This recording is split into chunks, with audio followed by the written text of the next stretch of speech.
ఉమ్మడి తూర్పుగోదావరి జిల్లాల ప్రజలు క్యాన్సర్ వైద్యానికి సుదూర ప్రాంతాలకు వెళ్లనక్కర్లేకుండా కాకినాడ ప్రభుత్వం ఐజే ప్రాంగణంలో ఇండియన్ రెడ్ క్రాస్ సొసైటీ ఆధ్వర్యంలో అత్యాధునిక క్యాన్సర్ ట్రీట్మెంట్ సెంటర్ను ఏర్పాటు చేసినట్లు, త్వరలో దాని సేవలు ప్రారంభించనున్నట్లు red cross society chairman YD Ramarao తెలిపారు. మన కాకినాడలో ఆధునిక సదుపాయాలతో కూడిన లీనియర్ యాక్సిలేటర్ సమగ్ర క్యాన్సర్ కేంద్రాన్ని ఇండియన్ రెడ్ క్రాస్ సొసైటీ ఆధ్వర్యంలో నిర్మించడానికి సంకల్పించడం జరిగింది.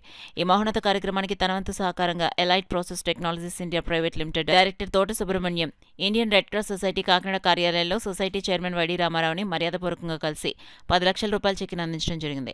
కాకినాడ జీజీహెచ్లో రేడియేషన్ ఆంకాలజీ విభాగం జూలై 2001 నుండి పనిచేస్తోంది. ప్రస్తుతం కోబాల్ట్ టెలిథెరపీ యంత్రం ద్వారా రేడియేషన్ చికిత్స, కీమోథెరపీ, ప్యాలియేటివ్ కేర్ మరియు స్క్రీనింగ్ సేవలు అందిస్తోంది. అయితే రెడ్ క్రాస్ ఆధ్వర్యంలో నిర్మితమవుతున్న ఈ క్యాన్సర్ సెంటర్ అత్యాధునిక లీనియర్ యాక్సిలేటర్ టెక్నాలజీ పద్ధతిలో Kakinada, doctor BR Ambedkar Konaseema, East Godavari, West Godavari, Anakapalli, Alluri Sitaramaraju మరియు ఏలూరు జిల్లాలకు చెందిన ఆర్థికంగా బలహీన వర్గాల ప్రజలకు ఉన్నత స్థాయి చికిత్సను అందించబోతోంది.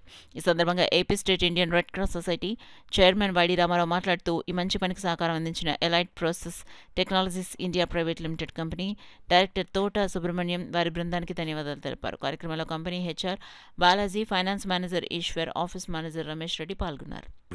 అలాగే మన కాకినాడ జిల్లా చైర్మన్ ఉన్న వైడి రామారావు ఆధ్వర్యంలో సుమారు 7.5 కోట్ల వ్యయంతో హాస్పిటల్ నిర్మితం జరుగుతూ ఉంది.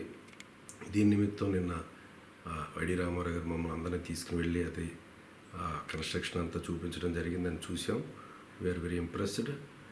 అండ్ ఇందులో ఒక భాగంగా ఒక చిన్న వంతు సహాయంగా మా కంపెనీ నుంచి elite process technologies India private limited నుంచి మేము ఒక 10 లక్షలు నిన్న రెడ్ క్రాస్ సంస్థకి డొనేట్ చేయడం జరిగింది. ఇది ఎంతో సంతోషంగా మరి మేము భావిస్తూ ఉన్నాం. ఎందుకంటే ఇది రేపు త్వరలో ఆపరేటింగ్లోకి వచ్చినప్పుడు మన చుట్టుపక్కల అనేక ప్రాంతాలకు, అనేక జిల్లాలకు ఇది ఒక గొప్ప సదుపాయంగా ఉంటుంది. క్యాన్సర్ అనేది మనందరికీ తెలుసు.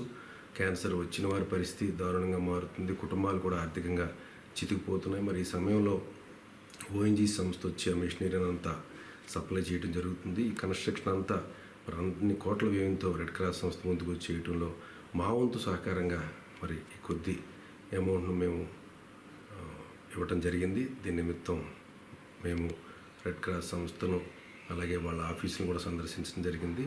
మేము ఇది గొప్ప భాగ్యంగా భావిస్తూ ఉన్నాం. రాబోయే రోజుల్లో కాకినాడలో ఇది పేద ప్రజల పాలిట పెన్నిదవుద్దని మేము ఆకాంక్షిస్తూ సెలవు తీసుకున్నాం.